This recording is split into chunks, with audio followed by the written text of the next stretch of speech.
Hello everyone. अध्ययनोलॉजी में आप सबका स्वागत है। हम पढ़ रहे हैं मध्य प्रदेश का जनरल नॉलेज, जिसके अंदर एक टॉपिक था हमारा डिवीजन्स एंड डिस्ट्रिक्ट्स।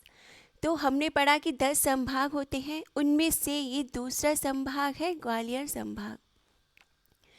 इससे पहले हम 6 वीडियोस पढ़ चुके हैं, ये 7th लेसन है, जिनमें हमने दूसरी जानकारियाँ और भोपाल डिवीज़न को कवर किया था। अगर आपने ये 6 वीडियोस नहीं देखे हैं तो आप प्लेलिस्ट में जाकर इन सभी को देख सकते हैं। ओके, तो अगर आप मध्य प्रदेश के अंदर किसी भी एग्ज़ाम की तैयारी कर रहे हैं तो ये मध्य प्रदेश का कोर्स आपके लिए बहुत फ़ायदेमंद होगा। और अगर आपको मध्य प्रदेश का ये मेरा कोर्स यूज़फुल लगता है तो सब्सक्राइब, शेयर और लाइक ज़रूर करें। अगर कोई भी समस्या आती है तो कमेंट सेक्शन में आप मुझसे पूछ सकते हैं। तो एक डिटेल डिस्कशन के साथ हम शुरू करते हैं ग्वालियर डिवीज़न की। ये वीडियो मेरे द्वारा बनाया गया है, मैं हूँ नम्रता सोनी। ग्वालियर डिवीज़न की हम बात करें तो इसमें आते हैं 5 डिस्ट्रिक्ट्स, 5 जिले आएंगे: ग्वालियर, गुना, दतिया, शिवपुरी और अशोकनगर। तो इस वीडियो में हम बात करेंगे ग्वालियर डिस्ट्रिक्ट के बारे में। बाकी के ये बचे हुए 4 जिले हम दूसरे वीडियोस में कवर करेंगे। ओके, तो ये रहा हमारा ग्वालियर। अब सबसे पहले बात करेंगे हम इसके डेमोग्राफी की। कितना एरिया है इसका? तो 4560 स्क्वायर किलोमीटर इसका एरिया है। पॉपुलेशन देखें तो 20,32,036 लोग रहते हैं ग्वालियर में। और यहाँ का सेक्स रेशो यानी कि लिंग अनुपात है 864। ओके, पुराने समय में इसको गोपगिरी और गोपाद्री के नाम से जाना करते थे। और देखिए, ग्वालियर ज़िला किन किन दूसरे ज़िलों से लगता है, यानी कि ग्वालियर की बाउंड्री कौन कौन से ज़िले से टच होती है, तो वो हम देख लेते हैं। यहाँ देखिए, भिंड, दतिया, शिवपुरी, श्योपुर और मुरैना, यानी नॉर्थ ईस्ट में ये डायरेक्शंस होती है। हमने पढ़ा था पहले नॉर्थ, साउथ, ईस्ट और वेस्ट। तो नॉर्थ ईस्ट में भिंड आता है, साउथ ईस्ट में दतिया आता है, साउथ में शिवपुरी आता है, वेस्ट में श्योपुर और फिर नॉर्थ वेस्ट में आता है मुरैना ज़िला। तो इन 5 ज़िलों से हमारे ग्वालियर की बॉर्डर टच होती है। यहाँ की प्रमुख नदियाँ हैं सिंध, पार्वती, साक और मुरार नदी। और इसको कहा जाता है, ग्वालियर को या ग्वालियर के किले को, जिब्राल्टर ऑफ इंडिया। और ये क्यों कहा जाता है, इसके लिए हमें थोड़ी सी ज्योग्राफी की नॉलेज होना चाहिए। तो देखिए, थोड़ा सा रफ मैप बनाते हैं। ये है मेडिटेरेनियन सी, यानी कि भूमध्य सागर, और इसके ऊपर है यूरोप और नीचे है अफ्रीका। और यहाँ पर अटलांटिक ओशियन है।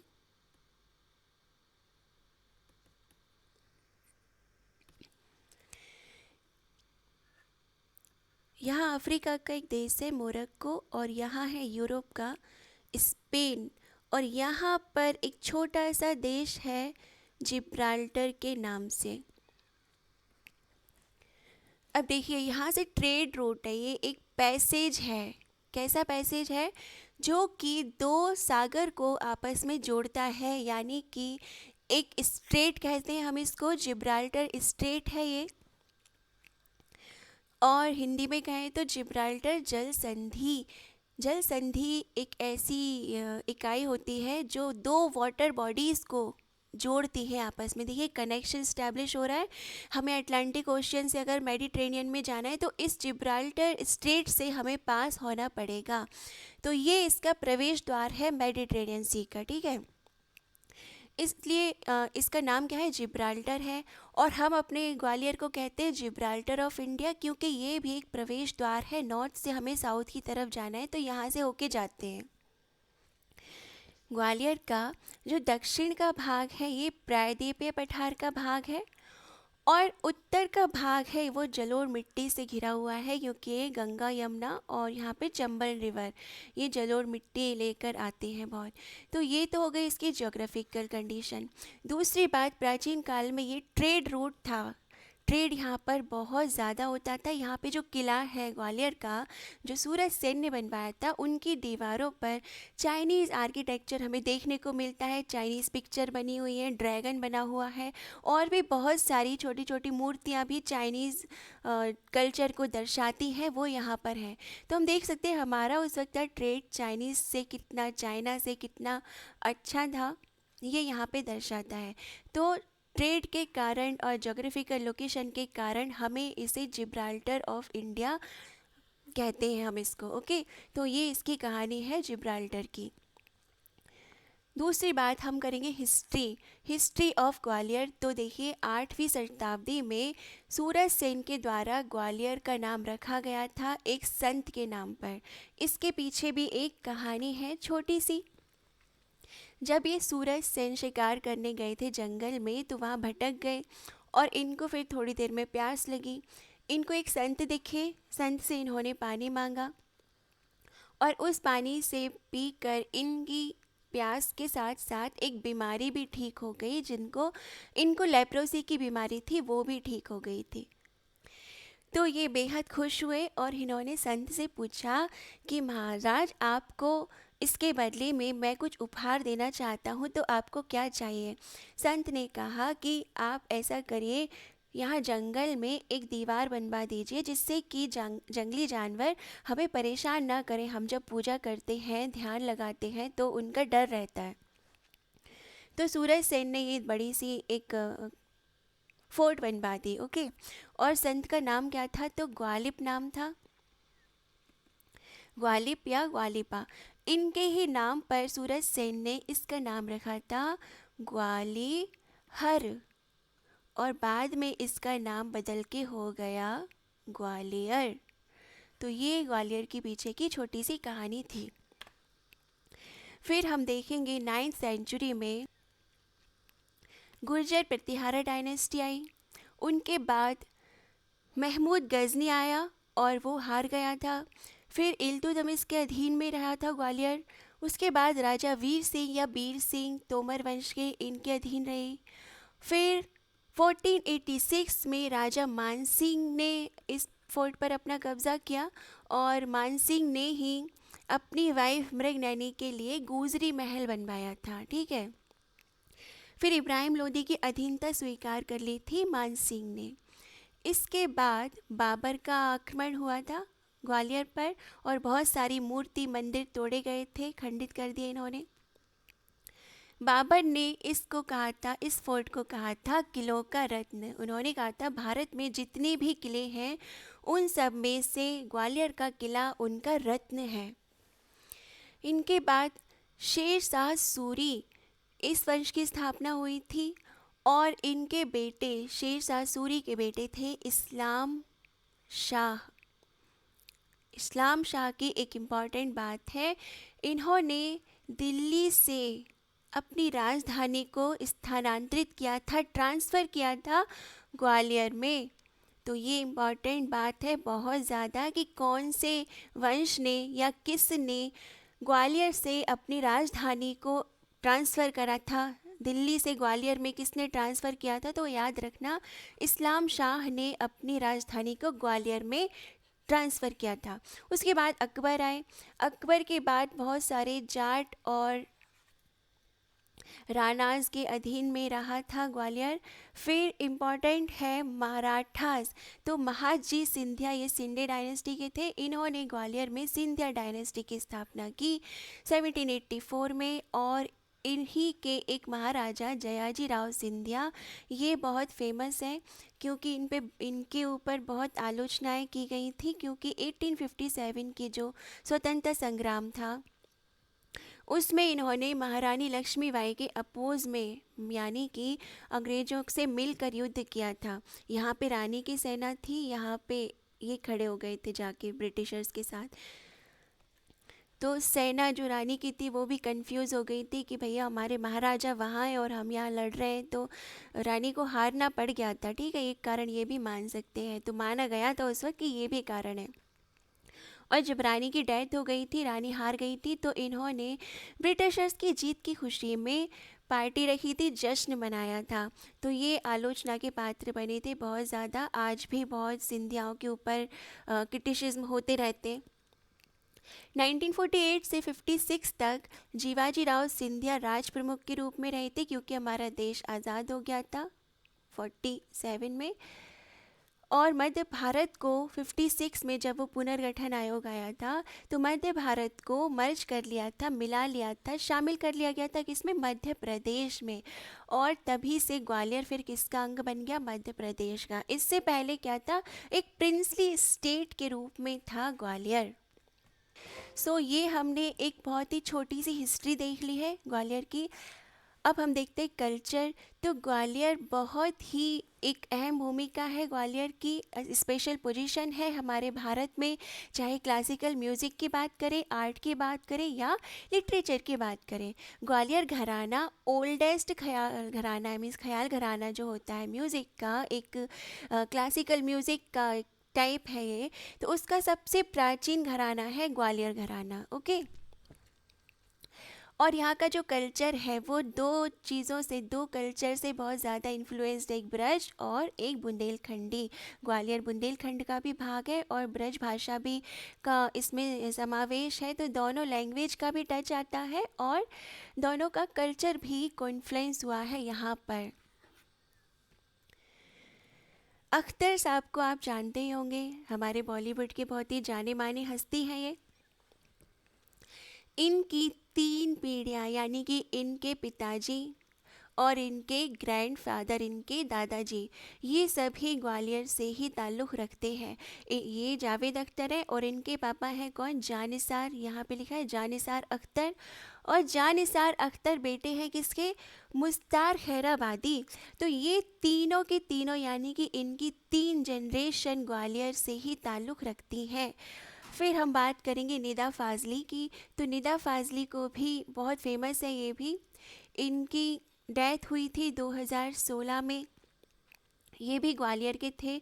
इनकी बहुत ही फेमस कविताएं हैं, ये उर्दू और हिंदी में लिखते थे, बहुत ही फेमस कवि हैं ये। और इनकी एक फेमस लाइन भी है कि बच्चा बोला देख कर मस्जिद आलीशान, अल्लाह तेरे एक को इतना बड़ा मकान। और भी काफ़ी सारी इनकी गज़ल हैं, जगजीत सिंह जी ने भी गाई हुई है।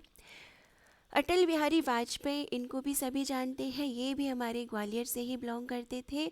इंडियन प्राइम मिनिस्टर है ये, फॉर्मर, और एक राइटर और पोएट भी है। ठीक है।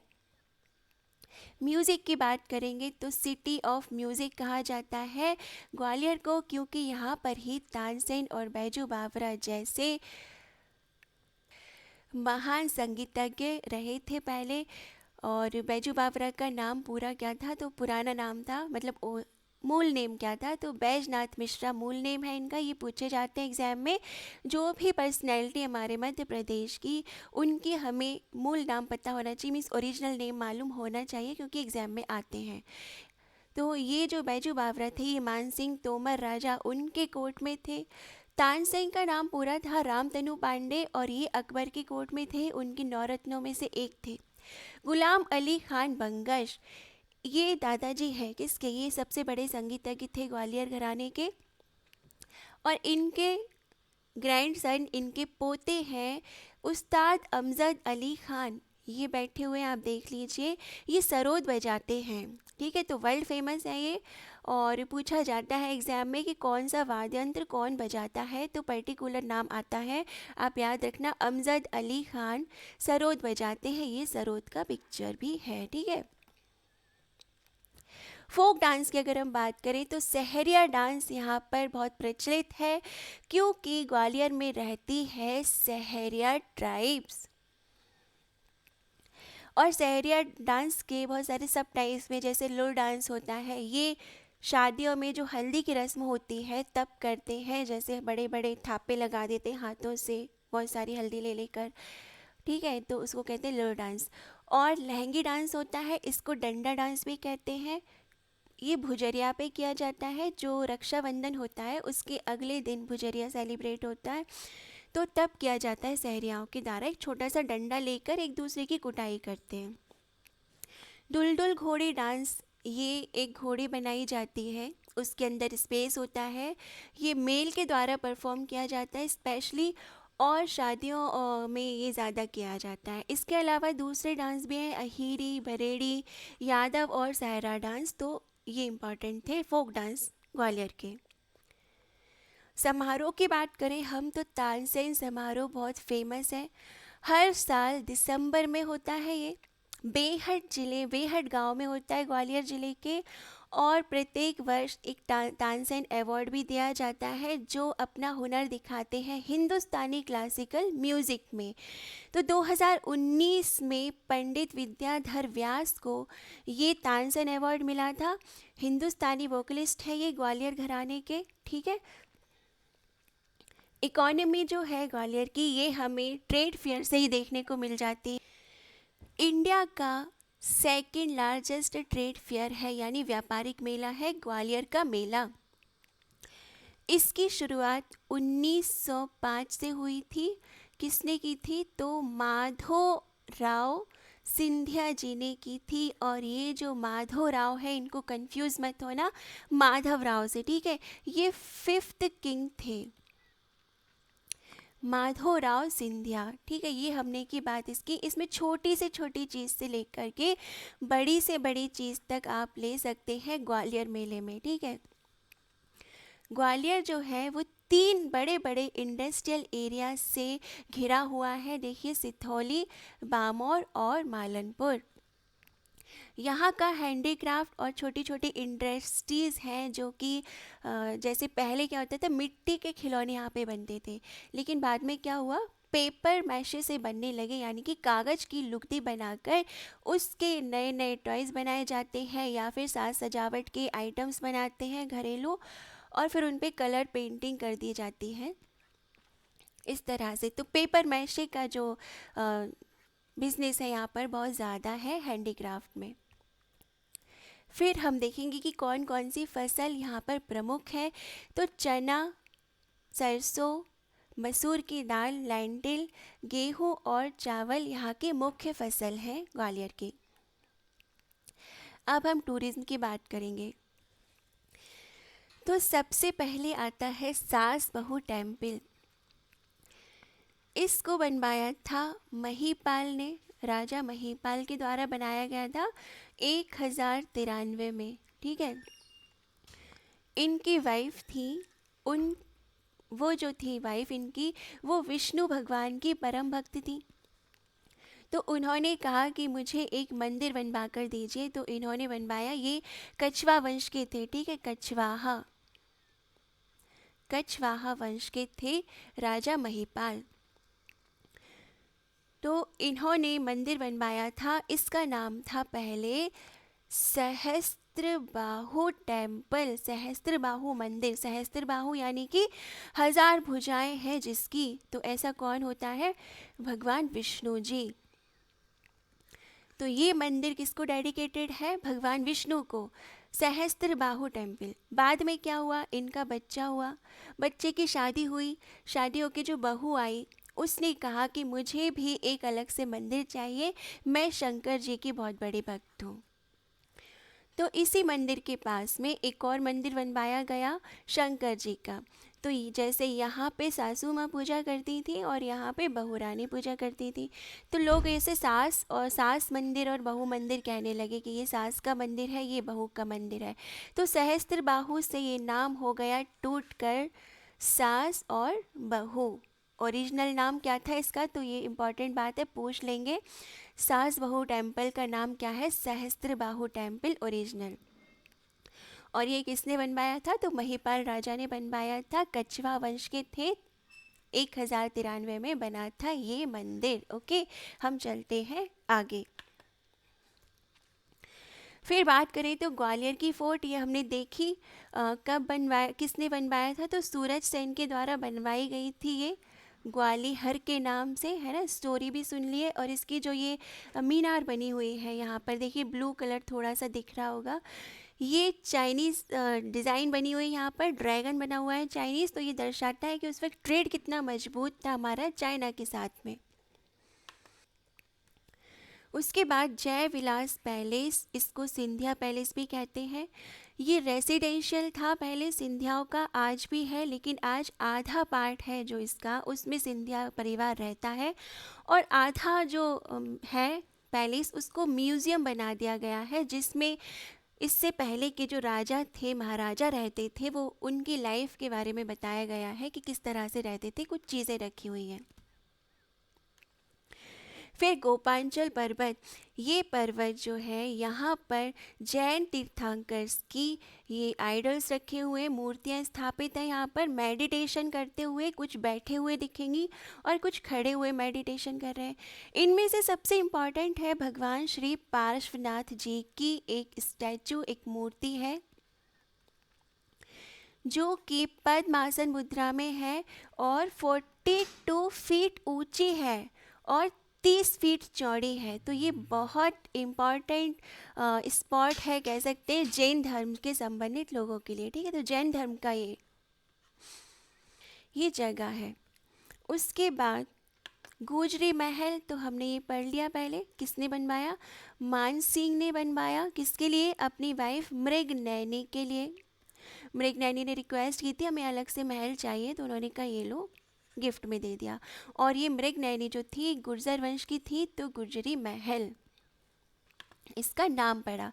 बंदी छोड़ साहिब गुरुद्वारा, ये इम्पॉर्टेंट है क्योंकि यहाँ पर सिख धर्म के जो 6वें गुरु थे, गुरु हरगोविंद साहिब, उनको जहांगीर ने यहाँ पर ही इसी प्लेस पे बंदी बना के रखा था और बाद में छोड़ दिया था, इसलिए इसका नाम है बंदी छोड़ साहिब गुरुद्वारा। तो ये याद रखना किस गुरु से संबंधित है और किसने बंदी बनाया था, तो जहांगीर ने बंदी बनाया था। ठीक है,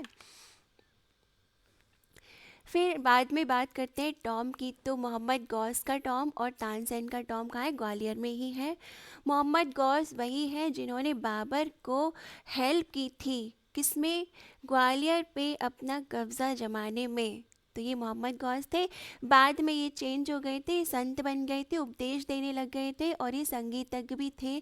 तानसेन ने इनसे ही शिक्षा ली थी संगीत की। तो इनका टॉम्ब जो है वो कहाँ पर है? ग्वालियर में।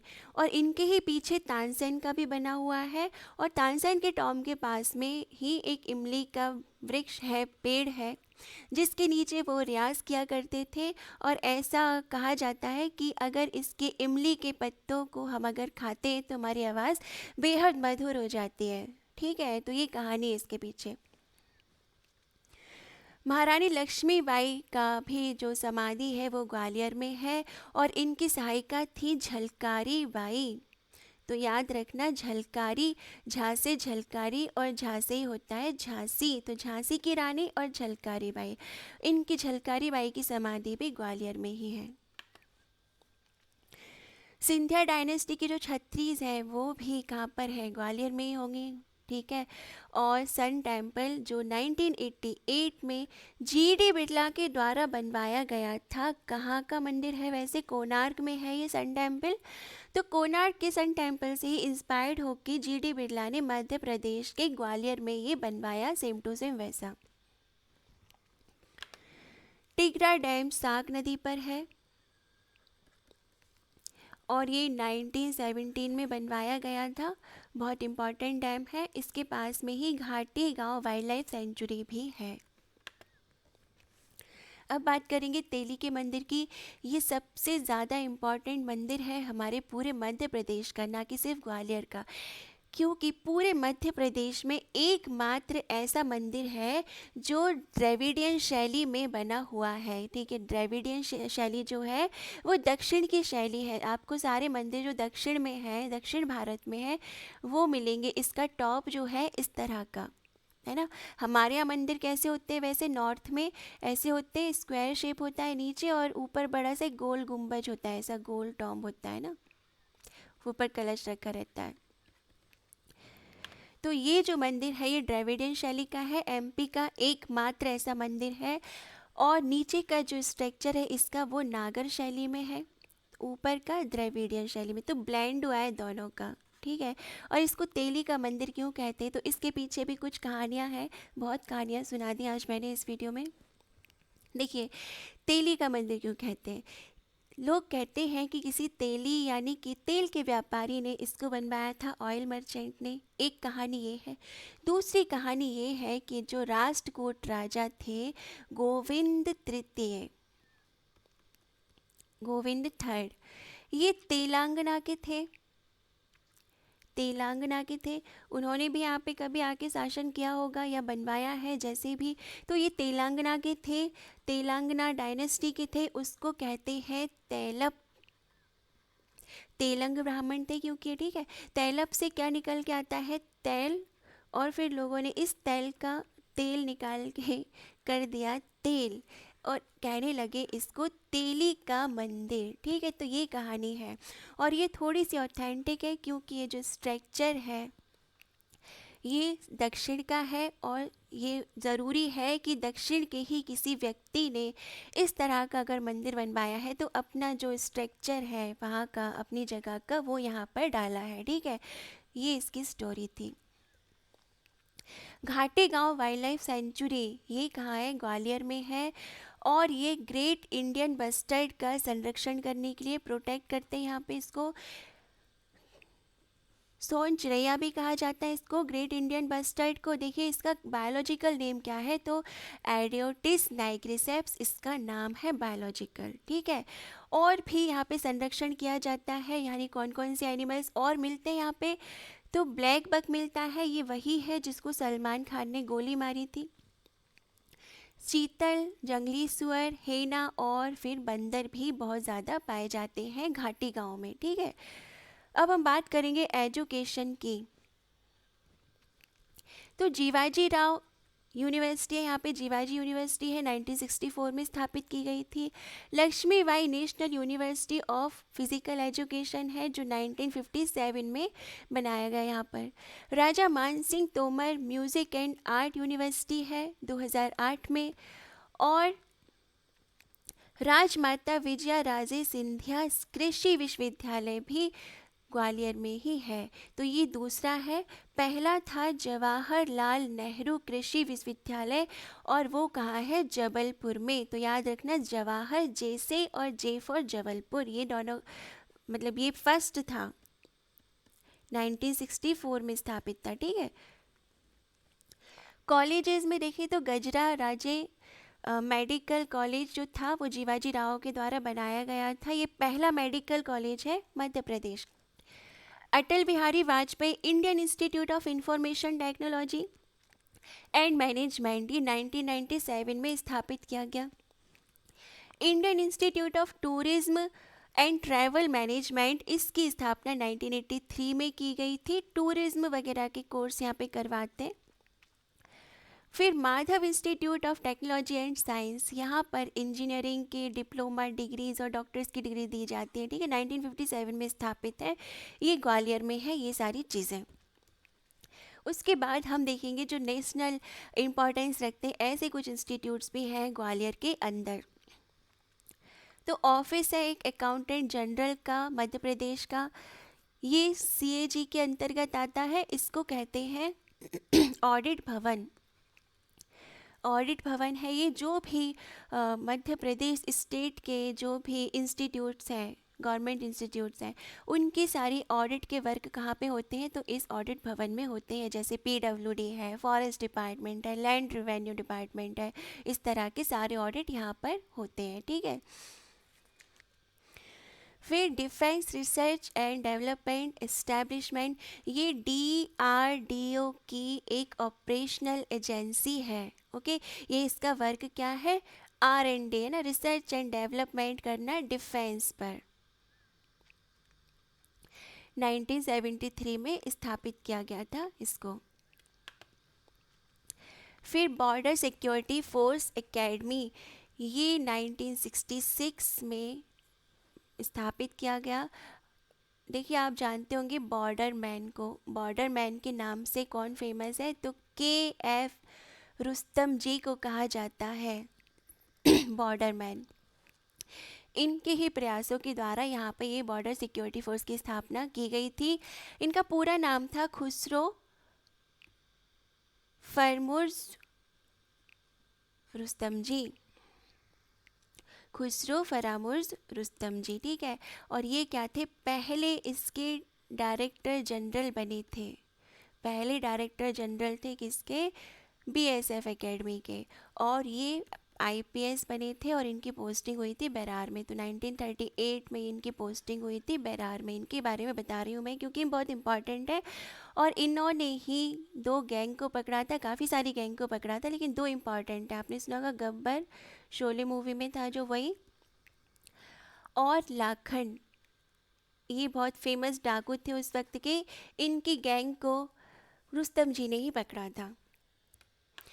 NCC ऑफिसर्स ट्रेनिंग एकेडमी, ये ग्वालियर में है, 1948 में स्थापित किया गया था। इसको महिलाओं को प्रशिक्षण दिया जाता है।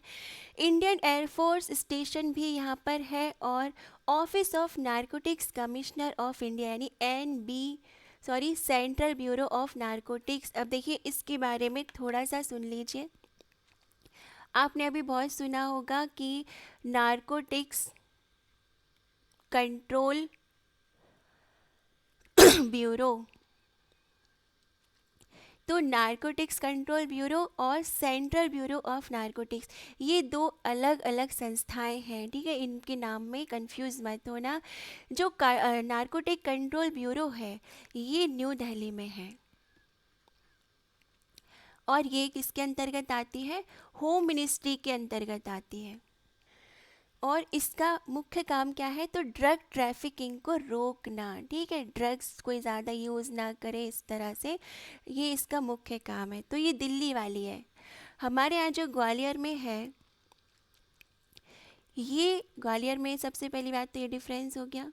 दूसरी बात, ये ministry of finance and revenue इसके अंतर्गत आती है। और ये डील क्या करती है कि जो ड्रग का जो अवैध खेती है उसको रोकना। जैसे मध्य प्रदेश के मंदसौर में अफीम की खेती बहुत होती है, तो उसका जो अवैध उत्पादन है, खेती करना, उस पर रोक लगाना, किसी को परमिशन ग्रांट करना कि किस कौन खेती करेगा तो परमिशन दी जाती है इसके द्वारा। मेडिसिन के लिए यूज़ करना कि कितना किसको यूज़ करना, ये सारी जो भी गाइडलाइंस है ये तैयार करते हैं central bureau of narcotics. Okay, तो इसके यहाँ पर 3 यूनिट भी है इंडिया में। 3 यूनिट कहाँ कहाँ पर है, एक तो राजस्थान के कोटा में है, यूपी के लखनऊ में है और मध्य प्रदेश के नीमच में है इसकी यूनिट। और हेड ऑफिस कहाँ है, तो हेड ऑफिस ग्वालियर में है। और इसके पीछे भी एक स्टोरी है कि जब ड्रग एक्ट बना था, डेंजरस एक्ट बना था जब